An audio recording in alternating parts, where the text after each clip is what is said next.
Hey everyone, I'm Mike Robertson of Indianapolis Fitness and Sports Training and Robertson Training Systems.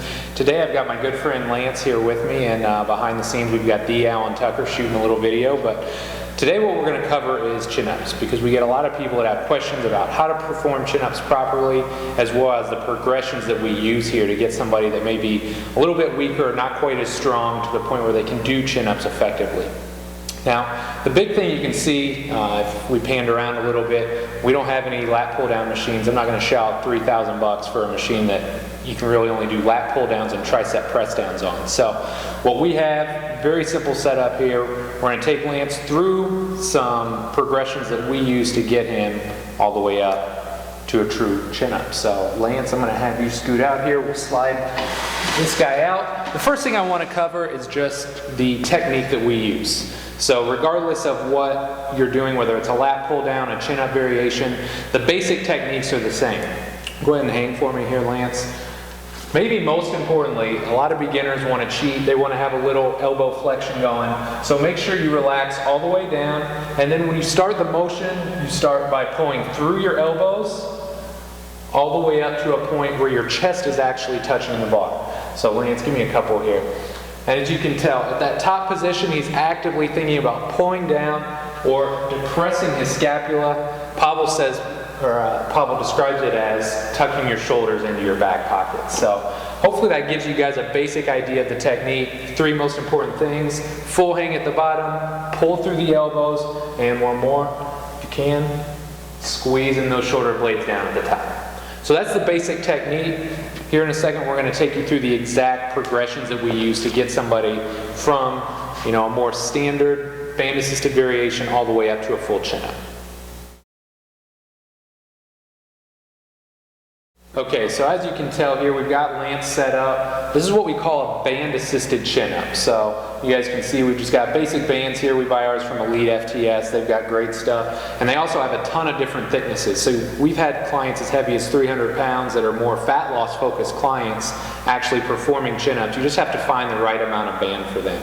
So when we start with a band-assisted version, a lot of times what we'll have people do is start off with what we call a chin-up ISO. And all we're going to have Lance do, he's strapped in here, and I'm just going to have him hold up at that top position.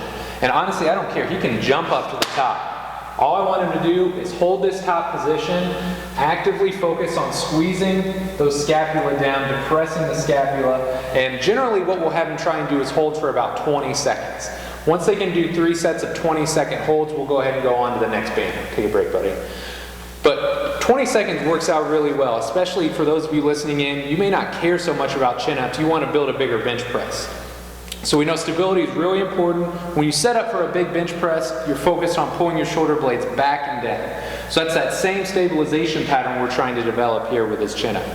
So we start off with a band-assisted ISO, where they're holding the top, and then once they're comfortable with that, they can hold for 20 seconds pretty easily. Then we'll actually have them go through the full range of motion. So just give me a couple of reps here. Same basic technique, squeezing down at the top, getting that full stretch in the bottom, and really focus on trying to pull through his elbows versus using his arm to start the motion. Very nice. Okay, so we went ahead and actually spun this around too so you can see the band. The nice thing about using a band is you get that accommodating resistance. So at the bottom, you get the most stretch on the band. It helps you get going at the bottom, and then you get the least assistance at the top, which is where a lot of people need it too, because they really need to develop those lower trapezius muscles.